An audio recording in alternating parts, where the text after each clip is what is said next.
So now I will explain about this little bit about E3 scheme, because all of you are already knowing it, who have attended in the past.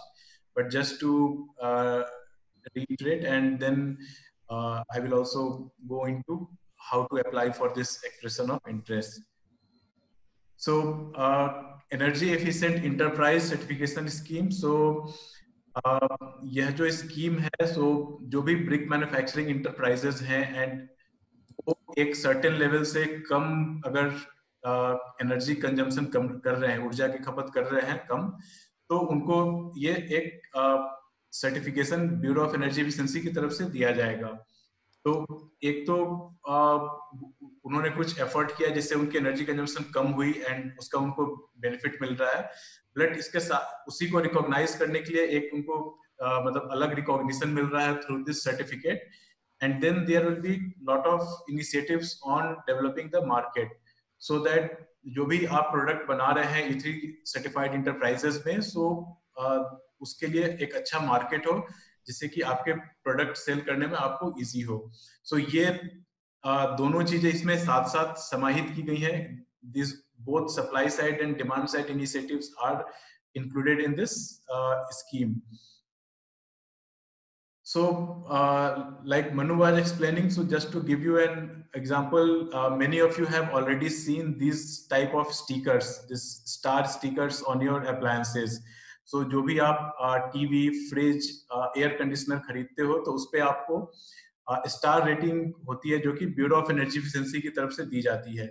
And इसमें मकसद ये होता है कि जो 5 star rated product है वो कम energy consumption करते हैं, जो 3 स्टार है वो उससे थोड़ा ज्यादा एनर्जी कंजम्पशन करते हैं, 1 स्टार वाले सबसे ज्यादा एनर्जी कंज्यूम करते हैं.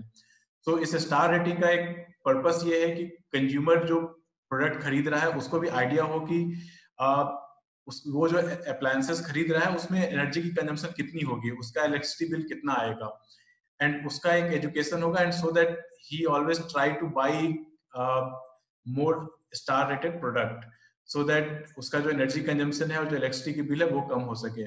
सेम वे में अभी जो एनर्जी एफिशिएंट इंटरप्राइज सर्टिफिकेट जो बी की तरफ से दिया जाएगा, तो ये ब्रिक मैन्युफैक्चरिंग इंटरप्राइजेस के लिए होगा, ये प्रोडक्ट के लिए नहीं होगा जैसा कि अप्लायंसेस के केस में है. बट ये भी आपको एक अलग रिकॉग्निशन देगा मार्केट में कि आप जो कंट्री का एवरेज है उससे आप कम एनर्जी कंज्यूम कर रहे हो अपने प्रोडक्ट को बनाने में, आप एनर्जी एफिशिएंट हो, आप इन्वायरमेंट फ्रेंडली हो. सो ये एक आपको रिकॉग्निशन या सर्टिफिकेशन बी की तरफ से होगा, and which will also help you in marketing of your product.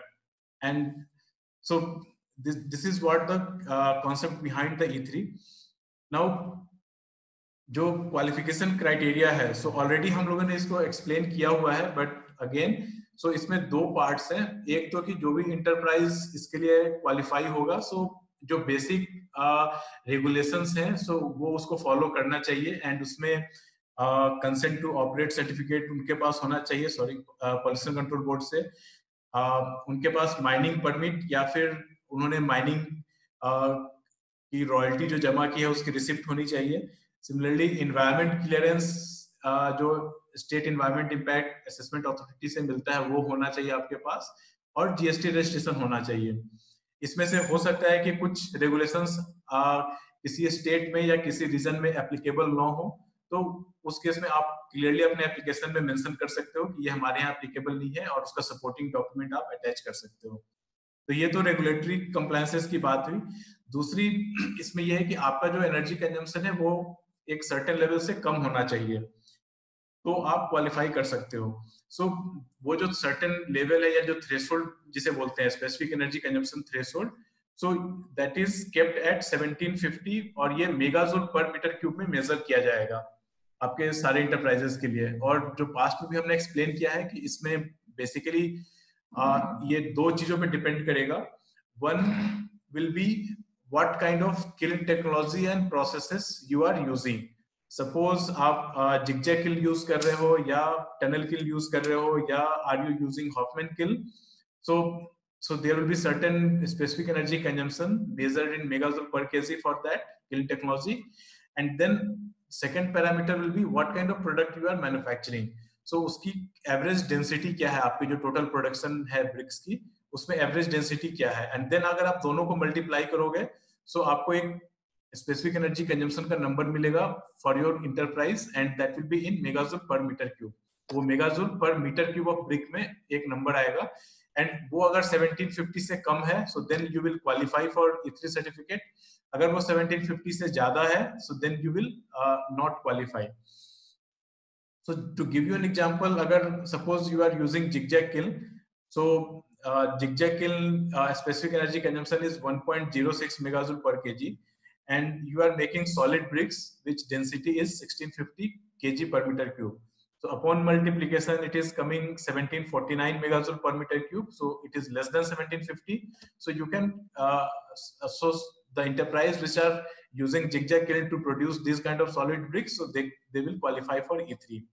तो यह एक एग्जांपल दिया गया है आपको समझाने के लिए, एक या दो एग्जांपल यहाँ पे दिए हुए हैं, लेकिन इसमें दो जो पैरामीटर मैंने बोले, सो किल्न टेक्नोलॉजी की स्पेसिफिक एनर्जी कंजम्पशन आपको मेजर नहीं करनी है।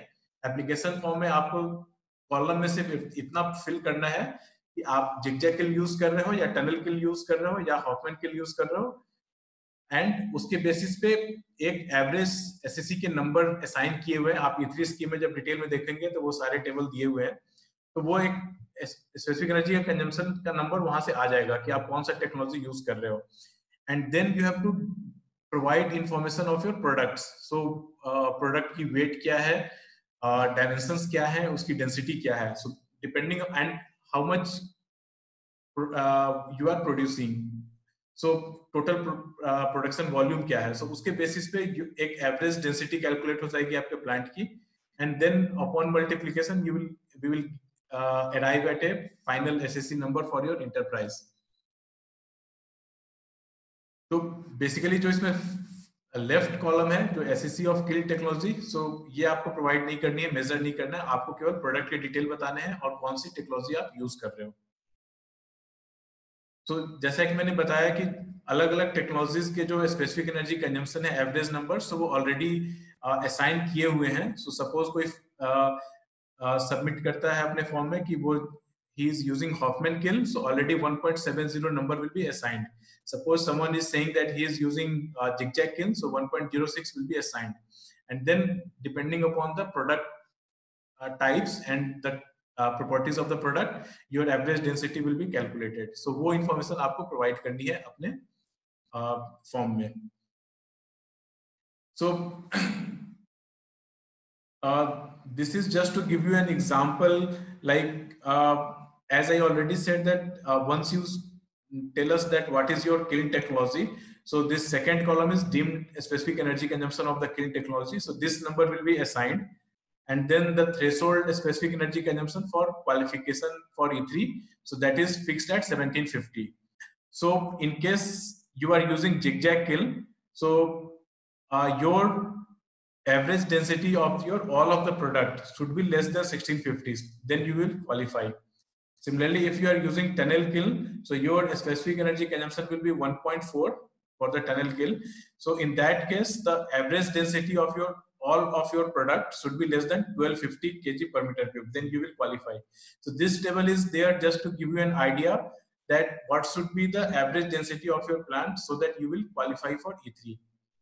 So I think ये सबको क्लियर हुआ होगा कि जो भी आप किल्न टेक्नोलॉजी यूज कर रहे हो उसकी बेसिस पे आपको एक स्पेसिफिक एनर्जी कंजम्पशन मेगाजूल पर केजी में आपको असाइन कर दिया जाएगा, एंड उसके अलावा जो भी आपके टोटल प्रोडक्ट हैं उसके एवरेज डेंसिटी क्या है उन दोनों को मल्टीप्लाई करके अगर वो 1750 से कम आ रहा है सो आप क्वालिफाई हो जाओगे उसके लिए। तो ये ब्रीफली मैंने एक्सप्लेन किया कि क्या क्राइटेरिया है। नाउ इसमें जो प्रोसेस है, सो प्रोसेस इज अभी be has asked for submitting expression of interest and उसके लिए कुछ फॉर्म्स एंड डॉक्यूमेंट्स रिक्वायर्ड हैं। सो एक बार आप वो सारे सबमिट कर दोगे एंड इसमें अभी के स्टेज पे आपके प्लांट का फील्ड वेरिफिकेशन या वो नहीं होगा। सो जो भी आप डॉक्यूमेंट सबमिट कर रहे हो so that will be self attested from your side, उसके बेसिस पे एक इवैल्यूएशन होगा, and if you are qualifying मतलब अगर आप रेगुलेटरी कंप्लायंसेस भी मीट कर रहे हो एंड अगर आप एसएससी के जो थ्रेशोल्ड है उसको भी मीट कर रहे हो, सो आपको E3 सर्टिफिकेट के लिए आप एलिजिबल हो जाओगे। लेकिन इसमें प्रोसेस, और वो आपको E3 सर्टिफिकेट जब आपको अवार्ड होगा, सो that will be awarded for 3 years.